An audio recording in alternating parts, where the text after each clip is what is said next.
Good morning. We're back. Hmm? We are back, folks. It's the Sunday Blether. You'll be all wondering where we've all been. Well, Christmas period and drunken nights and being unwell and anything else that you want to throw at it that would stop the Sunday Blether. Well, forget about it. We're back now. And of course, I'm always joined by my Sunday Blethering team. Mr. Friday Night, the Riddler, Phil McGinley. Hello. How you doing, man? You doing all right? Yeah, good. Happy to be back on a Sunday brunch time. Been a wee while, but no, it's the same. Even though there's no football actually on at the moment because of the January break, we'll still find stuff to talk about. No doubt, there's always a story with Celtic somewhere. So yeah, just looking forward to more shooting the breeze of our Celtic issues. As always, mate. And of course, it wouldn't be a Sunday Blair without the real face that runs the place, Regan Stevenson. David, it's good to be on. It's good to be on me on Thursday night. I'm a bit weird. I feel like a Sunday morning or on a Thursday, but it's good to be officially back over the Christmas period, like you say. And we're back to doing Sundays the way it should be, David. Mm-hmm. I know, mate. I know. Well, Sundays as it should be would normally include the judge, but of course he's sunning it up somewhere. I don't even know where he is on holiday. However, he did say in our little Sunday Blether group chat that he may try and find somewhere with a Wi-Fi signal to make an appearance. We've got a correspondent across the seas. Yeah, we need to ask him where in the world are you, Mark? Because we generally don't know. Just a very vague. He's on holiday just now. All right, okay. Where are you? Where are you, Mark? Yeah, just like where are all these signings that were? Yeah. He's in Craig Tara. He's a Craig Tara. Well, before we get started, of course, this is the Sunday Blether. This is the show where we look at all the gossip, the hearsay that is surrounding Celtic Football Club.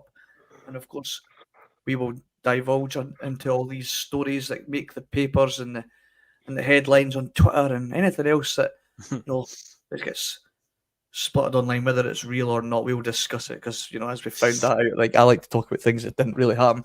But yeah, that's true. It's always good. It's always good fun. But before we do that, of course, give us a like, give us a share, slag our hair, all that jazz. Become a Boise Bus member for a small cost of $1.99. Totally optional. All our content is free. This just helps support the bus and keep the wheels turning. And of course, piesports.com, our sponsors, get on there, get your pies in the order. It's bus 1888 in the checkout to get yourself 12.5% off a tasty, pasty treat. If I missed anything, just like and subscribe to the YouTube channel. And of course, you can find us on all your listening devices for Spotify and Apple Podcasts and wherever you like to listen to the bus if you can't catch us live on YouTube. Right. Now that that's all out of the way, let's talk some Celtic. Brendan Rodgers had some things to say in his press conference the other day, guys. One of which won't surprise you was the talk of a Liam Scales contract renewal. Brendan Rodgers has confirmed that the club is engaging in discussions over a new deal for Liam Scales. The Irishman's journey at Celtic seemed to be nearing its end until, of course, there was an influx of injuries to his teammates, which allowed him the opportunity to grab the brass ring, Phil. Of course, and he grabbed it. And of course, now Rodgers has said that he believes that the club are in talks with Liam's agent and he's really happy because he's playing. Yep. And I'm sure that he'll get it sorted out in due course, which is would be an amazing story for him. Phil, are we shocked? Are we surprised that even a year and a half left on his contract, that Liam Scales is being offered a bumper new deal to tie him down to a longer deal and to maybe scare off some potential suitors? It won't scare off any suitors if the price is right. You know what the Celtic board will do? They'll cash right in on that one. It doesn't surprise me though, because I think he deserves it. I think he's been really, really good. I've done multiple Friday feeling shows previewing the games that we can talk about the starting lineup, and I'd compared it to with Liam Scales this season. Like when Leicester won the Premier League, every week people kept thinking, this can't go on, this can't continue, surely there's going to be a drop-off soon. But I think Liam Scales keeps doing a decent job, and he's in the team on merit. He is, at the moment with the different injury problems we've got at centre-back, he's been the one constant. He's actually managed to stay injury-free, but I think he's done absolutely fine. Europe, obviously, you know, is it maybe a bit too much of a step up for him? I think he's done okay in Europe. Look at the final game, him and Stevie Welsh together. I thought they were decent. I thought they did all right that night. So I think he's a player that's still got a bit of developing to go. I think we can definitely, you know, nurture that from him, and I'm happy to see him doing well. So, and also he's a very unique player in the fact he's a left-sided centre back, because they seem to be a rare commodity. How many times over the last few years have we talked about how we needed a left-sided centre back because Carl Starfelt was, you know, put there because, well, him and Carter Vickers, we stood up for Starfelt many times, David. We were always championing him. But yeah, there was also a problem that he was having to play on his weaker side, and it did stifle him at times. But Scales, I think, has done okay. I'll keep saying this: is he a long-term thing? Is he going to be like a world-class defender? Probably not, but he's a very useful squad player. Definitely somebody I think we can rely on now. Stevie Welsh, I said at the start of the season when he got his contract extension, I described him in the same way, but it looks like Stevie Welsh is also rife with injuries as well. So Scales seems to be coping okay in terms of like he's avoiding a lot of injuries. So at the moment, I would trust Scales to be a more reliable, steady squad player than Stevie Welsh at the moment. So I think the boy deserves it, and fair play to him. Yeah, so Regan, I think Phil's touched it perfectly there. I think for me right now, he is doing a brilliant job. He's really stepped up because he's had to step up, and you know that's what being a true Celtic player is all about: stepping up when the opportunity presents itself. And I think we're past the stage where we're saying that he's doing good for Liam Scales, and I think we're past that now, Regan. I think we can now perfectly say that we've got a good centre half there. Is he European quality? Well, he's done all right. He's done all right so far, but there's obviously we always want to improve. But I certainly think he's a perfect foundation to start on. I think, you know, if we lose say we have a top quality centre half in, like obviously Carter Vickers, and let's just say one other, and that one other gets injured, then I think it'd be safe to say majority of Celtic fans wouldn't be overly concerned knowing that Liam Scales would be coming in to cover that position. Right now, obviously, he is probably the starting centre back, but I think because of the level that we're seeing now, I think that should be a good starting point for a good squad player. You know, if we want to get to the next level, we need to obviously improve on Liam Scales, but know that if a top quality centre half gets injured or is suspended or for whatever reason, well, we know that we've got a good depth in our squad, and I think Liam Scales is a perfect example of that.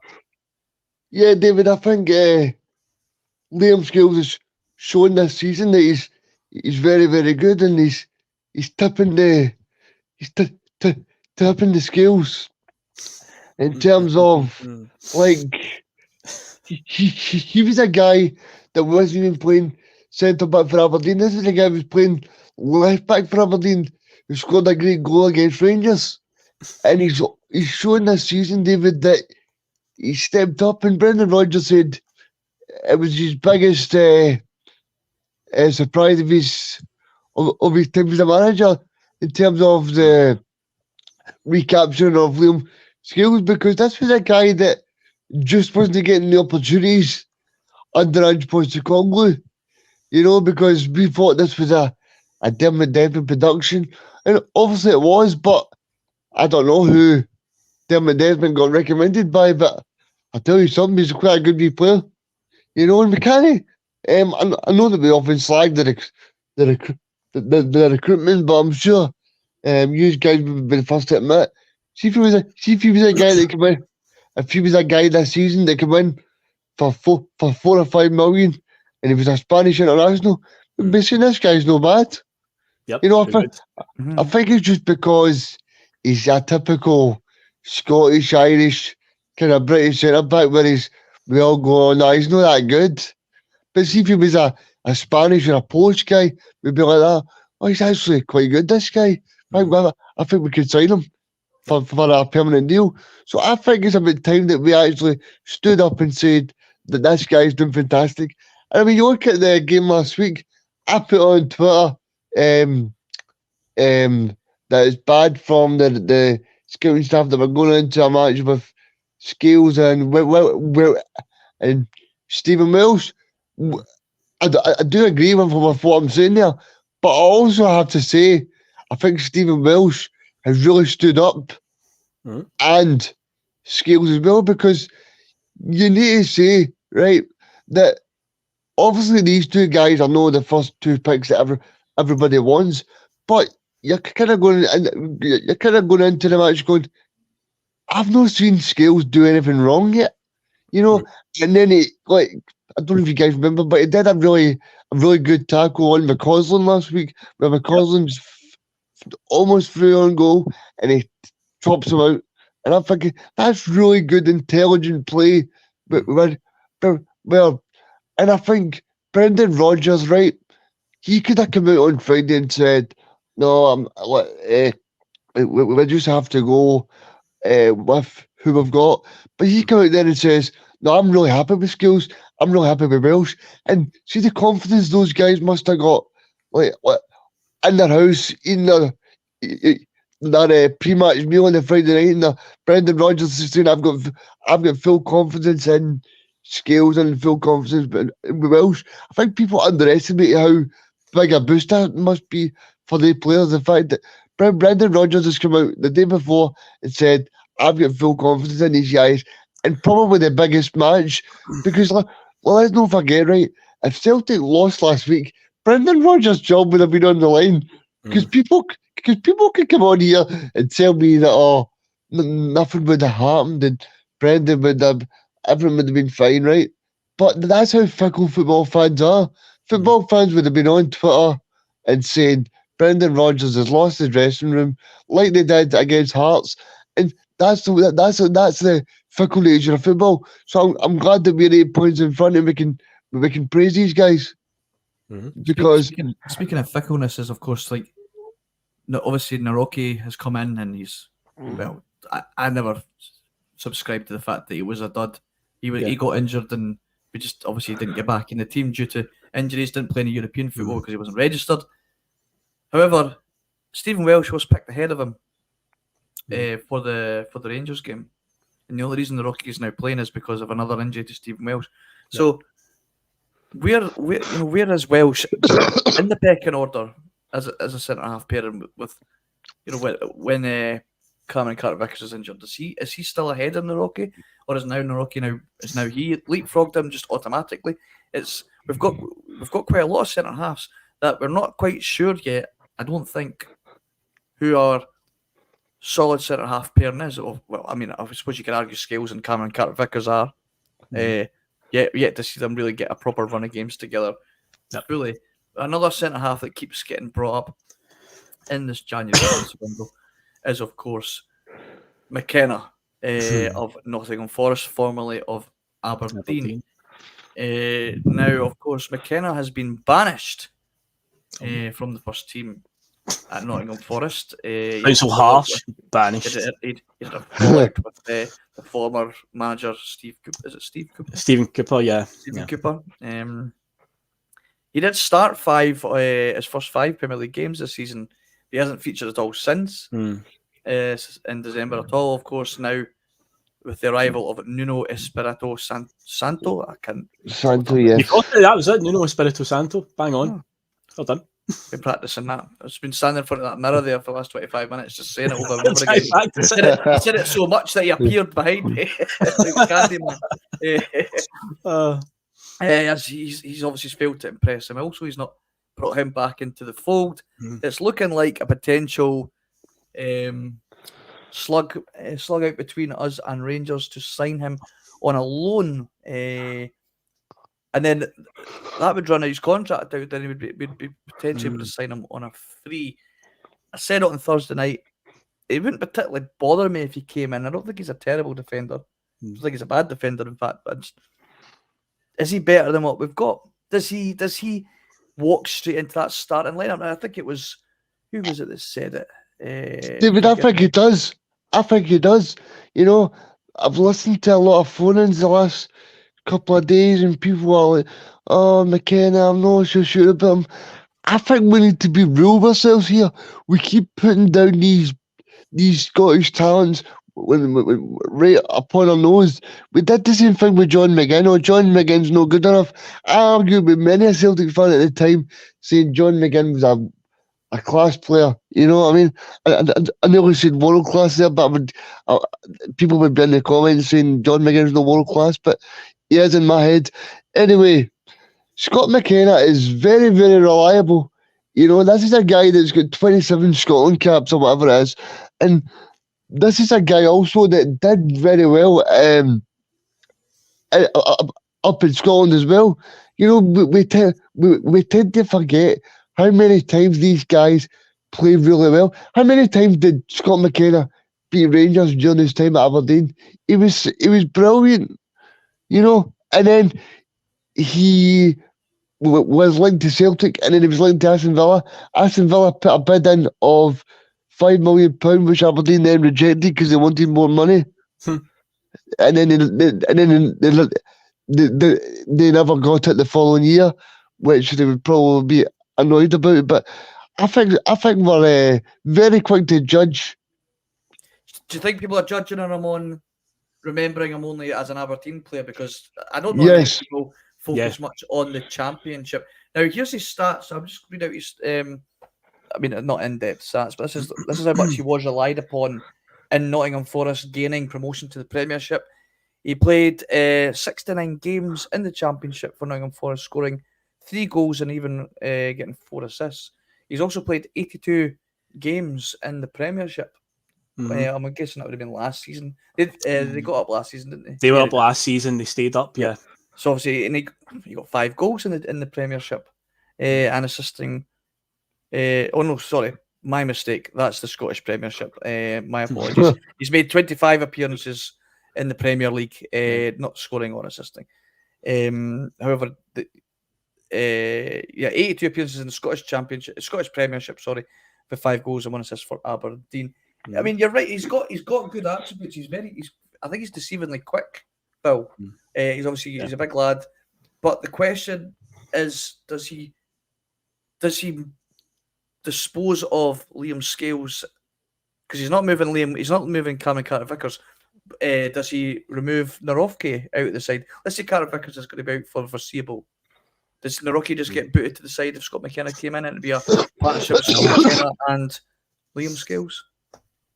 I'm a bit conflicted on the McKenna one. I mean, what you just said there, if they're looking at him, it's meant to be a loan that'll run down his contract, and then it's basically he's free to go anywhere. So it's a sort of try before you buy type thing, which I would be actually in favour of, because I'm too conflicted right now on if he's worth spending the money. Because as Charles Smith is pointing out in the chat here, we did also play this window not a centre back because we are. I agree with that. When everybody's fit. But of course, we have had a lot of problems defensively with injuries. So I don't know. Again, you've got this issue, and I think I brought it up on Thursday about we need players that are Scottish homegrown ones, because Lennoxtown, the training ground, isn't producing them. We're not producing them through the B team. So it's like, well, we need to deal with that, because when it comes to squads for UEFA competition next season, we've got to register X amount of homegrown players. If we can't register that quota, then other players, foreigners, get left off the list. They can't play. So it's like we need to start signing homegrown players, because we can't keep James Forrest around forever. We can't keep David Turnbull, Mikey Johnson. All these players can't stay around forever at the club just because they're there. James McCarthy being probably the best example. So Scott McKenna would at least do that. But if what you said is true, if that's the type of deal they were looking at, a loan to the end of the season where then we can get him for nothing, if he's impressed in that 6-month spell, then I'd be in favour of that. I wouldn't take a plunge on him just yet with paying any sort of significant price on him. Yeah, well, let's just cut you off for a wee second there, Phil, because we have got a guest all the way from sunny wherever he is. That's some green screen you've got there, Mark. I know. Look. I'm in Kaiser's kitchen, mate.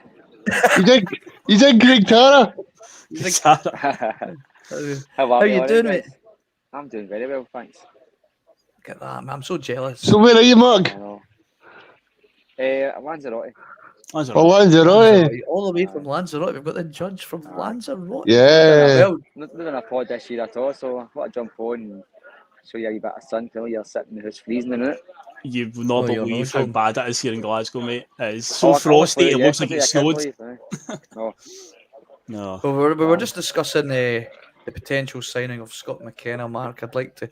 We will move on quickly, but we'll get the judges' take on the potential loan signing of Scott McKenna. Does it excite you in the slightest, or as Regan has said, are we being too quick to judge because of us of his background of Scottish football and just being a Scottish international as it is? Well, I think he's played a lot of Premier League football and Championship football, so why not? They bring him in, you know what I mean? I think he was no bad for Aberdeen, so this is a level we're playing at now in Scotland. He was So good for Aberdeen.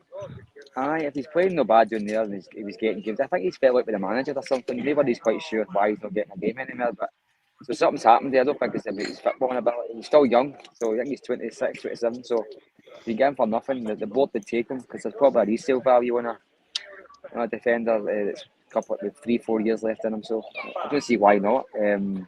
But it would be a lazy signing and all, but Celtic seem to go for the ones that if they're not in the front of their noses, they normally come from Japan or Asia somewhere, or Benfica B team or whatever, you know. But anyway, why not? I mean, if he's got to be free, I mean, I dare say he's probably on English money doing this. He's probably on 30-40 grand a week in this, so we probably have to compromise a wee bit with his wages, but you can't expect the club to improve if you don't spend the money, mate. So why not? Well, yeah, well, we've obviously sent Nat Phillips packing back to Liverpool.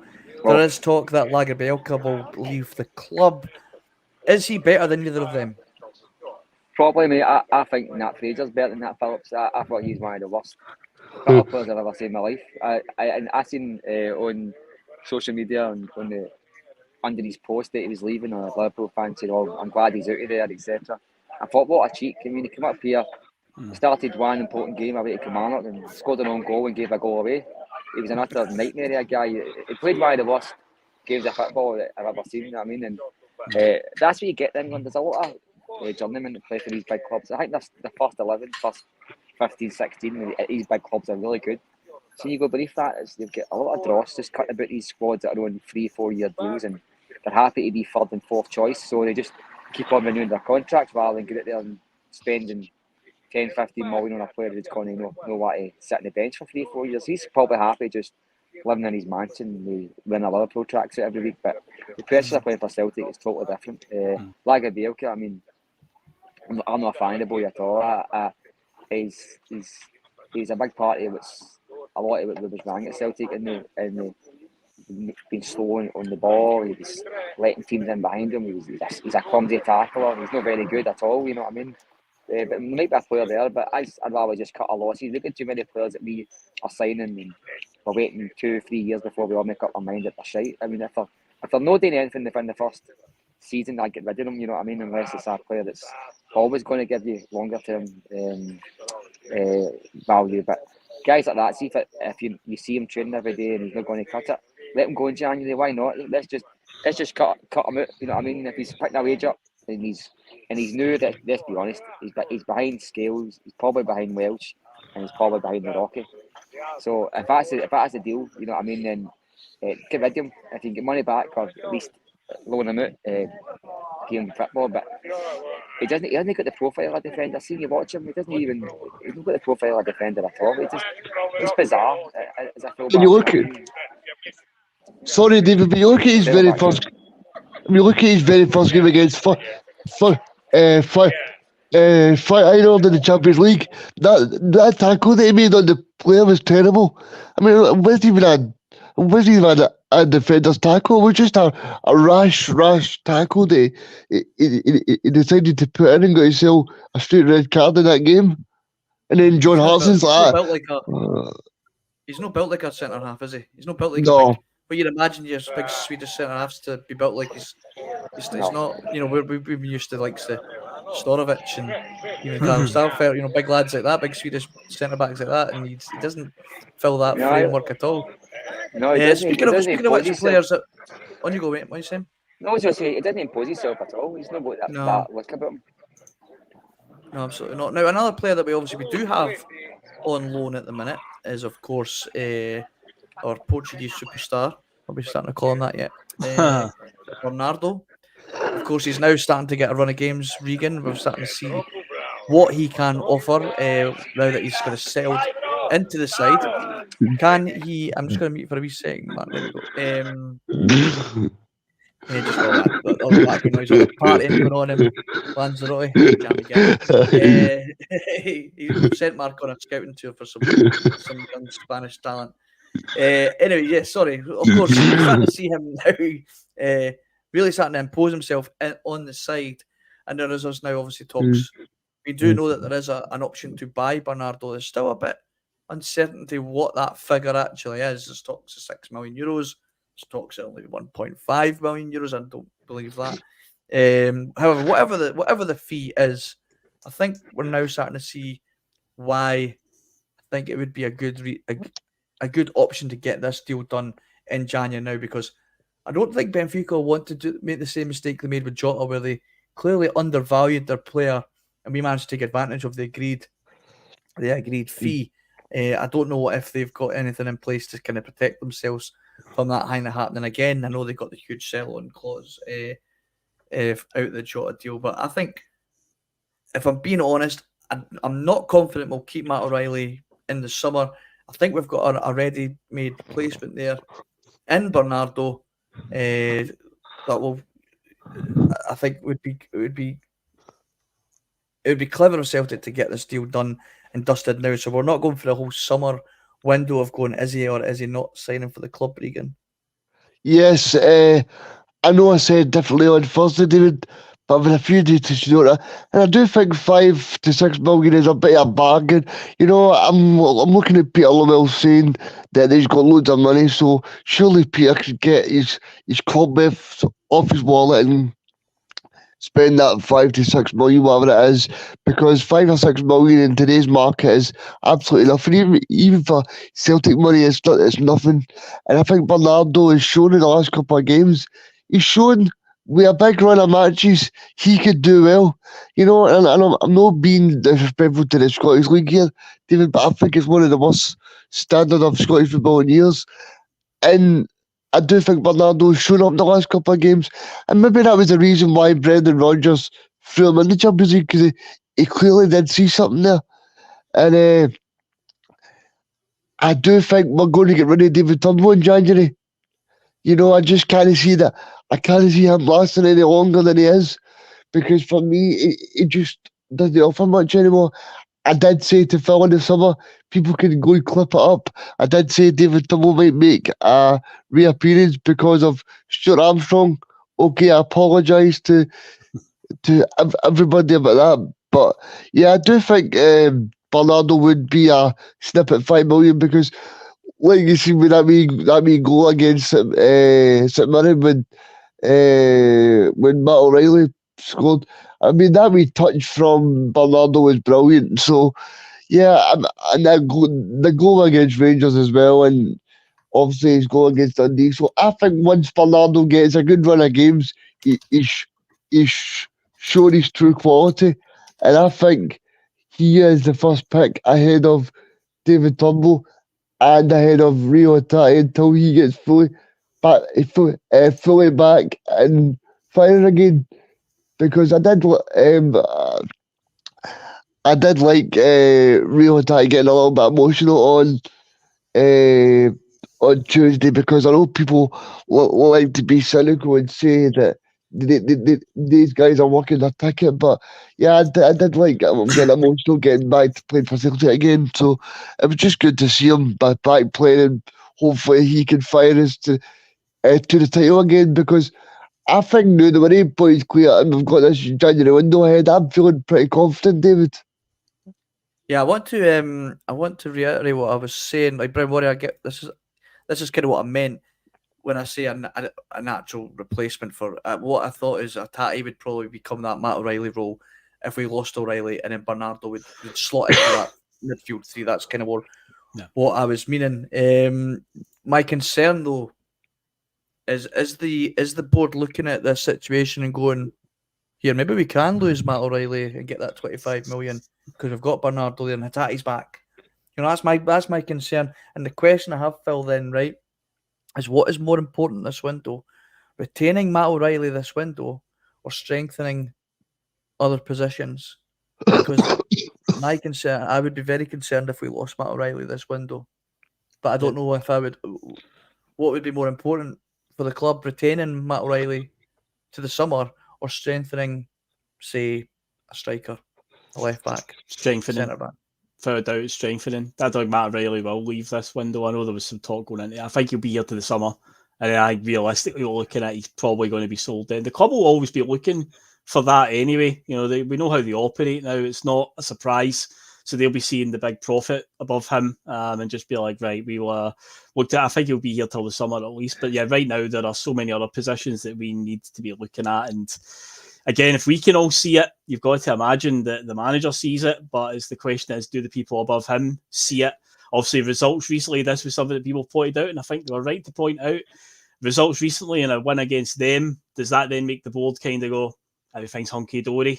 Well, we don't need to do anything. We're okay. We're still better than them. We're still keeping them at arm's length. Again, a lot of us are concerned, but they've got to act now because, if we go through this month and don't improve, then I can't see us. You know, I hate to say it, but there's a good chance we could blow this title. So we need to strengthen our hand now. Yeah, I agree. Mark, speaking of strengthening in positions, a certain former teammate of Bernardo, Tiago Arujo, he is a name that's been mentioned a few times. He a Portuguese under-21, I believe, as well. He plays the left side as a left back, or he can play as a winger. His name keeps propping up a fair few times. I doubt you'll know much about this boy. I don't know if you've looked into him at all. I know you're looking for us to strengthen in that position, especially the fact that we still have Bernardo in the books. Have you looked into this guy at all? Does it excite you even the slightest from what little information that we have on the player at the minute? Well, I did look a wee bit at him. I did see that he had Benfica B as his part of his training, so I thought, we went to the same well again. But you never know. It might be. I think the Bernardo situation is pretty clever by the club to get him in on loan. I think he said they've got a buy option, so there'll be a price tag already agreed. So that's probably a good thing for us. So if it's 6 million and it can't go any higher than that. But this guy does kind of fit the profile of the club go for, isn't it? Like young player, inexperienced slightly, but we can build him up a 3-4 year contract, sell him on. I must admit, I agree with Phil. You know, I mean, this title's yet to be won by both teams, and you don't want to be selling your players like Matt Ryan. I don't think he's going to go until the summertime. I think it's been an agreement in place there, I think, with the club and Matt that he'll go in summer. I think he just signed a contract last summer, so I think Celtic are in a good position. I think you're talking 25 million, maybe even higher, so that's good. But the money's irrelevant, I suppose, if you don't spend it. So, but we have to strengthen. I think the club, getting into the last 3 games before the break there, one of the fans wanted a left back, wanted a striker, wanted a defensive strengthening, and they wanted a midfield. I think the club got lucky. Kyogo scored against Rangers. He didn't get picked, so we don't need to buy a striker in their mind because we've got one now. I think they anticipated Kyogo getting picked for Japan, so I think they've won a watch there. That we put in the back burner now. Greg Taylor scored a goal and picked up 2 good. Oh, don't get me started. I know that. Aye. So I want to put it past the club saying, you know what? Let's kick this can down the road a wee bit and see how far we can get. We've got it. We need to strengthen. I mean, I said we'll be sitting in the 25th of January, like for the first signing. I still believe it. We're now in the 7th, 8th, and there's barely even a rumour. You know what I mean? We'll get the same part of it. It's a hard window. It's a tough window. There's too many clubs trying to keep a lot of their players, and a lot of teams want to lose second and third choice assets.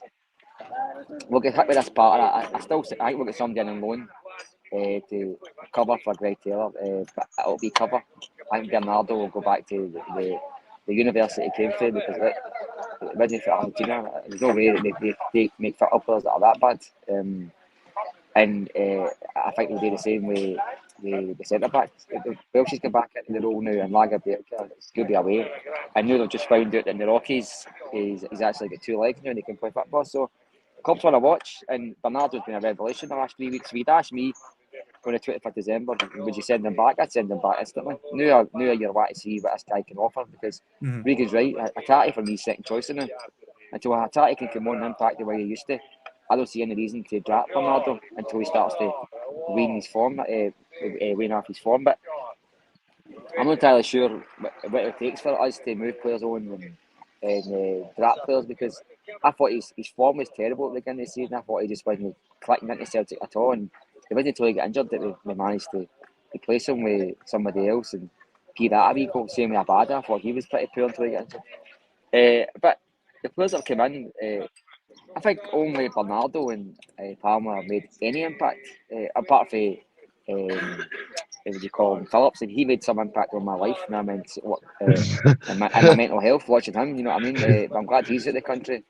Hopefully, he never darkens the door again. I think his dad played for Rangers. His dad probably told him to go up there and fucking make an arse of himself, and he didn't have to do that.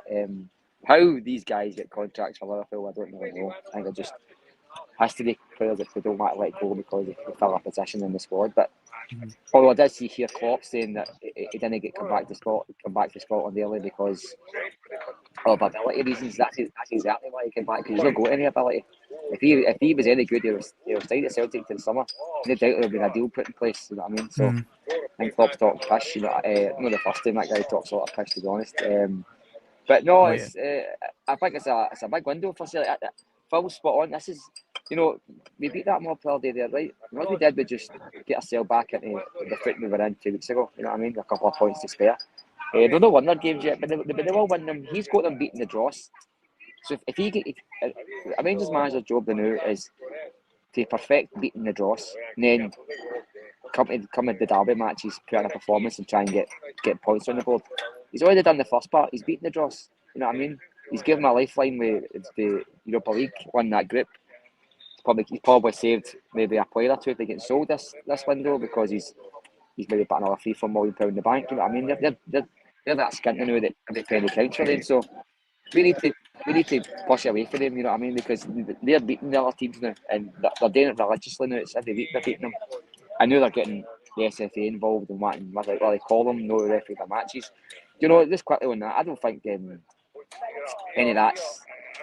I don't think that was the plan to play to the gallery, let the fans know that they're angry. But the real thing behind it is, one, he's a Catholic. They don't like the fact he's a Catholic. But two, they'll make the SFA and him fight twice before going against him again. You know what I mean? That was our first penalty last week in 2 years. 2 years to the day nearly. And then if you look at the previous one, they had 2 penalties in the last 4 years nearly. You know what I mean? A world record if they made it through last midweek, and they didn't make it through. So they just want everybody to know that they're not being messed about with. I wish we would be a bit more like that and start being a club that stood up for the fans and stood up for the players. You know what I mean? Like their fans are getting victimised all over the country. You know what I mean? And we'll get Israeli managers calling us racist and everything. Anybody that listened to the Celtic Abada vote last weekend will tell you the Celtic fans are behind that guy 100%. You know what I mean? It's not his fault where he's from, but I'm digressing. But the Portuguese boy, I get him in, mate. Keep Bernardo. If the deal is £6 million and he shows up like he's been showing up the last couple of weeks, then why not? Because the games that he had before the last 2 weeks have been in Europe. I mean, you're hardly going to excel in Europe at his age, playing one game every 3-4 weeks. You know what I mean? He's been given a run of games, and for me, he's been a revelation. He's allowed Carl McGregor to play the best football of the season. Carl McGregor's now got the trust and the ability to go 10-15 yards further up the park. You know what I mean? Our wingers are getting on the ball easier. Our defences are coming at the back a lot faster because there's somebody in front of them who's able to do the dirty work and break up the play, and also start creating attacks. And with Carl McGregor, he's just a link. And that's all midfield, allowing Matt Riley to do his thing. So Bernardo's for me he's a priority if he keeps up this. And do you know what? The first 40 against St Mirren there, I thought you've got a ready-made replacement for Matt Riley. See if he goes in the summertime and this guy plays the way he's playing now. I think the team can afford to lose Matt Riley. That's what I was saying earlier. I know they're different abilities in different positions, but it's the way they make the midfield work. It's that engine in the midfield. They get 3 parts that have to work perfectly, and the 3 of them don't need to be a certain type of player. They've got to have a certain skill set, and I think he's got it. I think he can allow Carl McGregor and the other, probably Matt Riley or Hatate, to push on and just do a dirty work. And I think he's the kind of guy that would get a 7 out of 10 every week and not be noticed. But his hard work will be noticed by the statisticians and all the rest of it there, and the manager. He's a quality player so far in the last couple of games. Still, sticking with the Portuguese left back Thiago Araújo. So, just a quick word on him. He's currently playing his trade still in Portugal. He plays for Estoril Praha. Phil, that sound about right to you? Estoril Prague. That's what I said, mate. That's what I said. Estoril. Well, he's Estoril playing for them, right? And Yeah. they don't seem to be in any rush to lose him. He started every league game for them this season. Mhm. He played on Friday. He was part of the 11 that played Sporting. He was on the wrong end of a 5-1 defeat, and he came close to scoring early on in the game. He was hooked after 73 minutes as the scoreline threatened to get out of hand. He's currently played 52 games for them, scoring 4, assisting 4. He's played 26 games for Benfica's under 23, scoring 4, assisting 1. He's also played for Benfica B, 25 games for them, 2 goals, 5 assists. You know what age is he? I do not know how old he is. I imagine he's around about 21, 22. You can confirm that if you like, people in the comments. What I am liking about I've just been the given a fake vodka. To be honest with you, David, I've been given a fake Siegrist, mate. I can taste it. It's fucking stinking. It's not that beer. send it back, mate. Sorry, picked it up here. No, it's fine. He is 22. 22 22 is the answer. Yeah. Excuse me. What I'm still recovering for this bloody cough. What I am liking about scouting that I've seen lately has been that we are sticking to Europe. Obviously, I've not had an issue with us looking further afield. Obviously, we've had some good results signing people from the likes of Asia. I think we've now at the point we've got more misses and hits though, and of course South America, which we know has been a massive miss. So I am liking that Brendan's kind of keeping more tabs on maybe European experienced players, because at the end of the day, that's what we're needing, more European experienced players. Of course, he hasn't played any European football as such, but you know what I'm meaning here.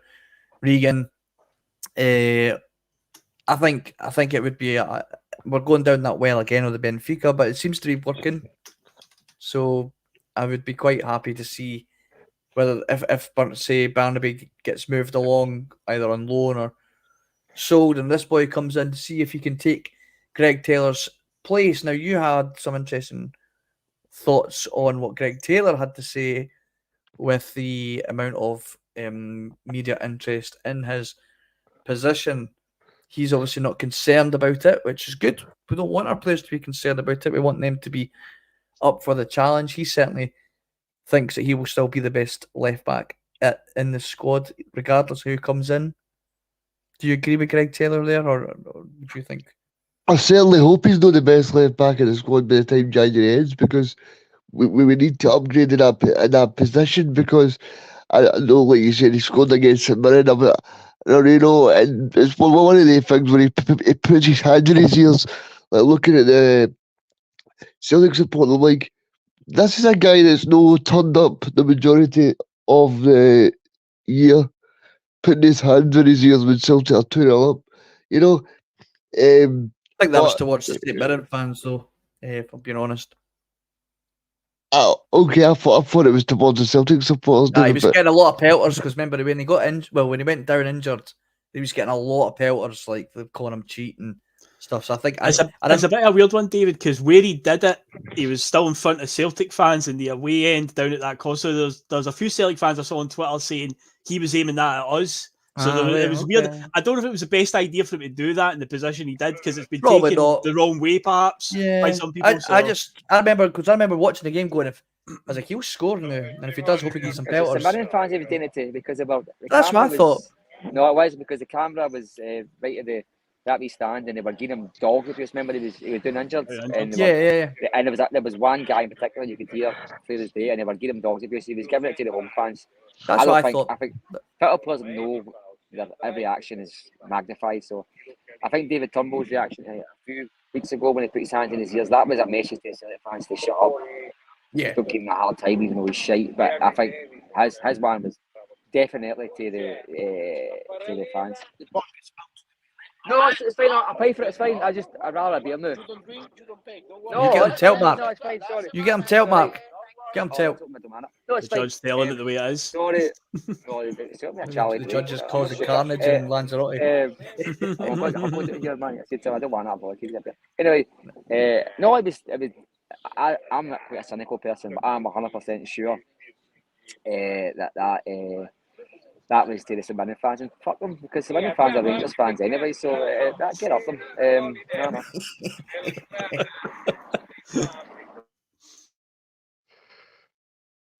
Brilliant. Absolutely brilliant. Okay, let's move on to another potential signing. I don't know much about this boy, but apparently Celtic are monitoring Zambrano. He's also been linked with Rangers. You notice this window, everybody that we're linked with is also linked with them. Convenient. Yep. So this is what he is actually performing in South America. So we're maybe not. Wait a minute. Oh no! You know who his offer is. Now. So the only thing now, I've read this wee article, and the only thing that actually makes me slightly interested in is Brighton's looked at this boy. Now Brighton have got a very good scouting network. Good scouting network. Yeah. However, he's been looked at by Wolves. He's been looked at Brighton, Luton Town. I've held talks with him. However, Bournemouth are seem to be the most advanced talks with this lad. Now he's only 17, so he's not 1-4 right now. He would be another project player. To be honest, I don't think it's a guy that we will be signing, if I'm being perfectly honest, especially if the likes of Bournemouth and Brighton are already much further down the line. And they're a club. These clubs are ones that can have the patience to nurture these 17-year-olds. Whereas right now we're not we don't need another project. However, his name has been mentioned, hence why I brought him up. This is the show we'll be talking about all the gossip, the news, and the hearsay. So I have brought him up. Not for me, guys. Phil, I'm not interested right now. If we sign him, fair enough, cool, whatever, one for the future. But it's not one that I'm that bothered about right now. Like Thomas Burns says here, no more projects. I can't imagine a boy coming all the way across South America to play in the 5th or 6th tier of Scottish football on horrendous parks against part-time players, or he could go to a Premier League team who could probably give him a decent wage and keep him in their reserve system, which is a professional league, or they could loan him out to a lower league club, which again is professional football. I think is if he's definitely getting linked to Premier League clubs down there, regardless of the size of the clubs like Bournemouth and stuff, they're going to be able to get him. There's a much better path for him to go there than come here and play a bunch of cloggers in the 5th tier or 6th tier, whatever it is. I think that's no more projects is right. We need stuff that's ready to go into the team now, because that isn't going to help us one bit. But unless it's a frimpong. Yeah, they're very rare commodities, them. I think a position that we need to go for, David, is a striker. You know, strikers the main one for me. I don't think they'll press a button now, because I think don't get me wrong, the club made an utter boo-boo by just waiting till January to try and get somebody in, because if they took it picked for this, I know we've only got Bucky Thistle, but that could have been in a way to Ibrox. I mean, they didn't know what draw we were going to get in January, so the club just said we'll address this in January. If we lose Owen Kyogo, that's the best case scenario, where your players play well. So they're going to get picked, and they got lucky. Well, I thought Kyogo had a lot of chances last week against St Mirren. I thought his service he was getting was really good. Yeah, I saw your tweet, Mark. I saw your tweet. You couldn't complain about the service he was getting that time. No, he could not, David. And the thing is, like, I think the club will see that as a big victory. They say to themselves, well, the idea was to get in somebody's second choice or maybe even third choice who could fill a role until maybe on loan until these guys come back. Well, our key man, it didn't get picked. So I don't think they'll go for it. But Regan's right. We need a striker. I think we need a left back. I read Rodgers saying that Joe Hart's situation will be addressed in the summer, and he doesn't feel like it's a position we need to address just now. So that tells me that summertime is going to go, but just now the club's happy with what they've got. So Okay, fine, that's fine. I'd rather they watch somebody just now, but that's fine. If that's the case, then look at the key other areas, right? Bernardo's come out of the woods and he's come out of the blue, sorry, and he's a revelation now. But we still need somebody in midfield because if I think Turnbull's going to go by the grace of God, that guy gets out of my club. I think there's going to be a few more players that's going to go. They're going to have to replace him with quality. If we get players that are on 10, 15 grand a week and they're second choice, replace that money with somebody who's going to be first choice or supplement it at least. Don't be bringing in guys that are low that are projects and all the rest of it. We need to have players that are ready to step in. I think there's only 2 or 3 players I think that are guaranteed their slots in. I think McGregor, I think Kyogo, I think it would take a atomic bomb to get him dropped. Matt O'Reilly, they're the only ones that I think that are playing out their skin that good that you just can't drop them. I mean, the McGregor's been patchy, but he's got back on the form. The rest of them, are up for grabs. Mark, see, I totally agree with you, right? But just thinking there, just quickly back, Kyogo was dropped for just by a couple of scoring a couple of decent goals off the bench.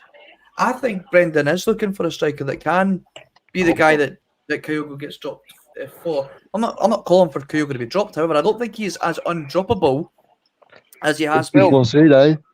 in the previous seasons. I think if I'm being honest, they have to sign a striker because, look, I don't know how long South Korea will last in that Asian Cup, right? They've got a very good squad, believe it or not. They do have a decent squad. They should do all right in that competition. So we're going to have gone for a minimum, 4 weeks. Kyogo's shoulder's hanging on by a thread. If that boy, I mean, we've seen some of the challenges he's endured already this season when he got knocked out. He's easily put on his arse. His shoulder seems to pop out left, right, and centre. We can't rely on him being fully fit all the time. We need another striker, whether it is now Sidney Van Hooydonk's name was mentioned again the other day. He seemed to prop up on Twitter quite a lot. I don't know if there was some sort of development there. I tried to look into it, but I didn't see anything. There's this Vitsgard in it, plays. Is it a Norwegian league he's in, Phil? Aye. These players are still being Denmark. These players are still being mentioned. I do think a striker will come in. Whether he's good enough to automatically put Kyogo out of the team, probably not. David. Sorry? Hope it's no Shankland. I think it's. You hope it's no Shankland. I think it's been a lot of bum ups because he's heading to Rangers. I don't know if you've seen some of the press surrounding him just now, David. It's like he's been bumped up the last month to a level that I've never heard of. I mean, there's folk in the media saying he's better than Kyogo. I mean, I just don't understand it. And then he comes out and scores a Wilde the week after it. Listen, the guys, I think he's the only player in the league that's scored as many penalties as James Tavernier. He's a penalty kick player. I think he scored 20 goals a season for Rangers, but I think 14 of them will be penalties and the other 6 will be when it's 3-4-0 up. I don't think he's Celtic quality, but I've seen people that mention it on Twitter. Do you think they just want to sign him because Rangers are interested? Do you think we can be guilty as fans for? We did that before with Scott Allen, didn't we? I think. Yes, we did. That, and you know, I still think there was a player there, but I think we did that with Scott Allen. But I don't. This is his peak. He's never played at this level before. This is his peak in his career so far. He will give you a couple of goals, but he's not going to come on a derby match and win your match. He's not going to dig you a hole when it really matters. He's not going to improve you in Europe.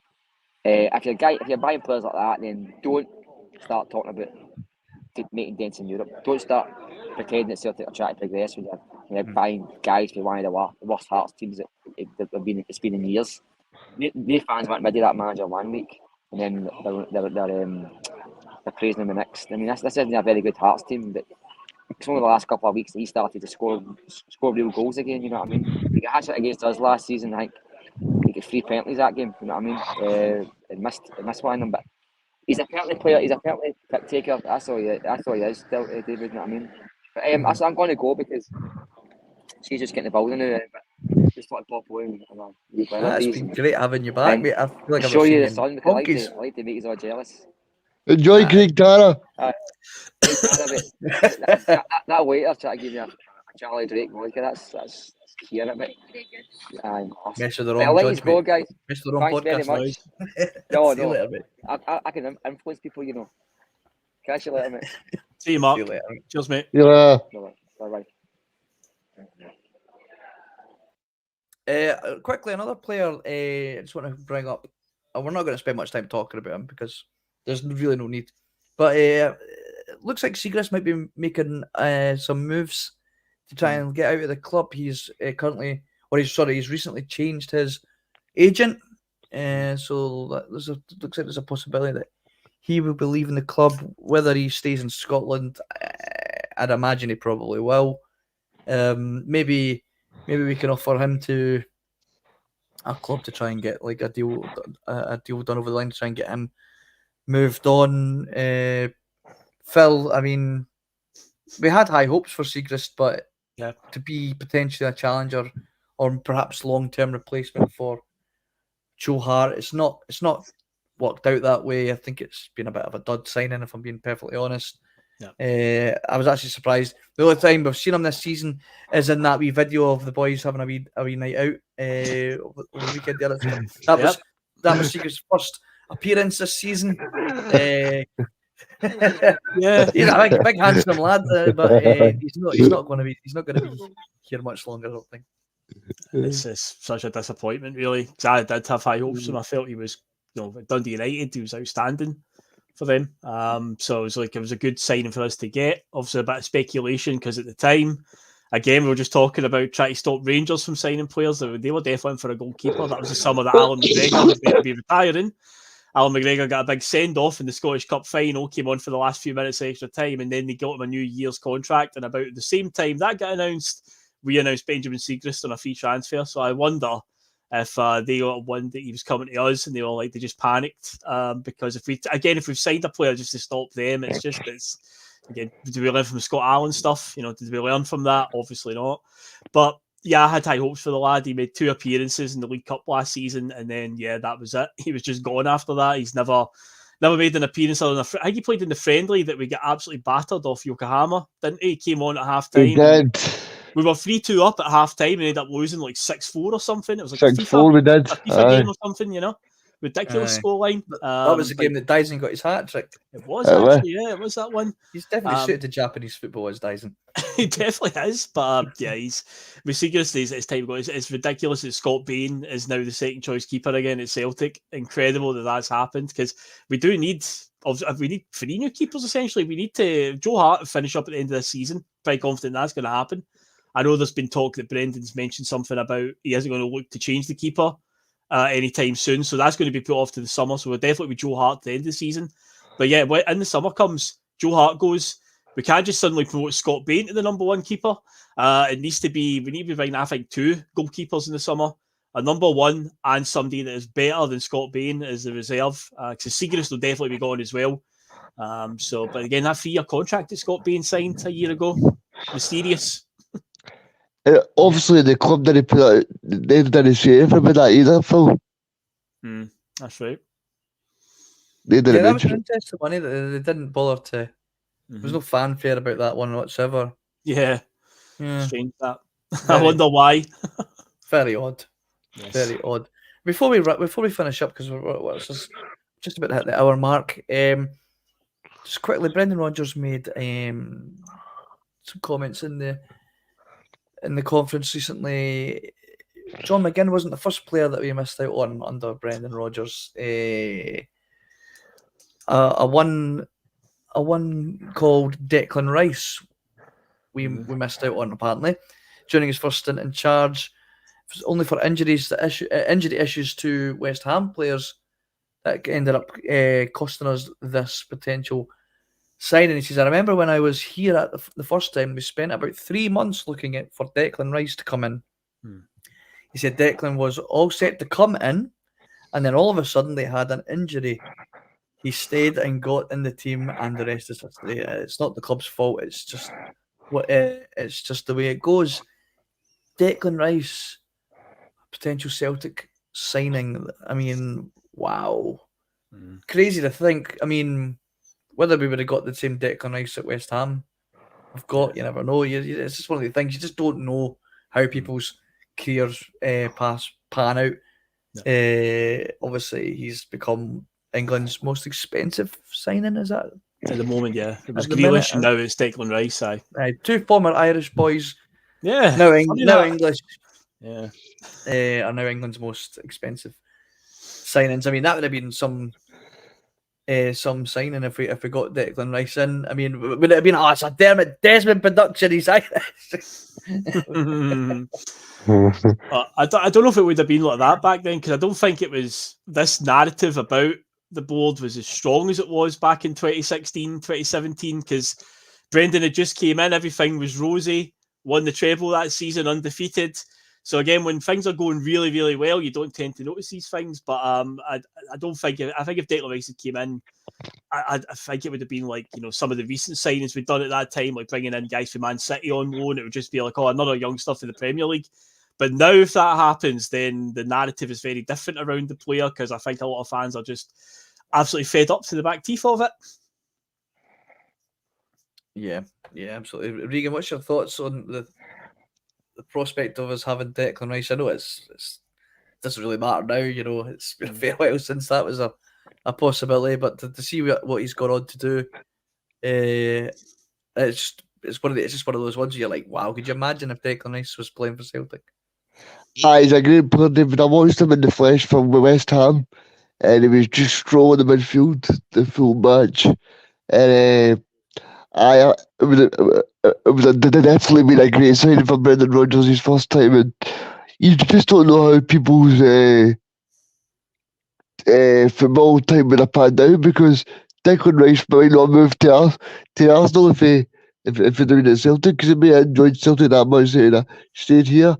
So I don't know, maybe these things work out for the best, but Declan Rice would have certainly been an upgrade on Kouassi Abui. Yeah, the lion. Don't you dare speak ill of the lion. Right, guys, so that's been an hour and 2 minutes before we peaked about 170 of you watching live. Currently got 150 of you. Thank you for sticking with us on the first Sunday Blether of 2024. It has been a while. I've missed every single one of you, especially you, Regan. Same here, David. Right, so of course we had the judge join us all the way from Lanzarote. So it was always that's how good the Sunday Blether is, that people want to jump on when they're across the men that are meant to be enjoying the sun. We shall be back next Sunday, I'm sure, hopefully with some proper transfer talk. Hopefully we'll have signed somebody by then. Of course, we do like to look at all the news, the gossip, and the hearsay. There'll be plenty of that, I'm sure. I imagine the Monday Club is back on tomorrow.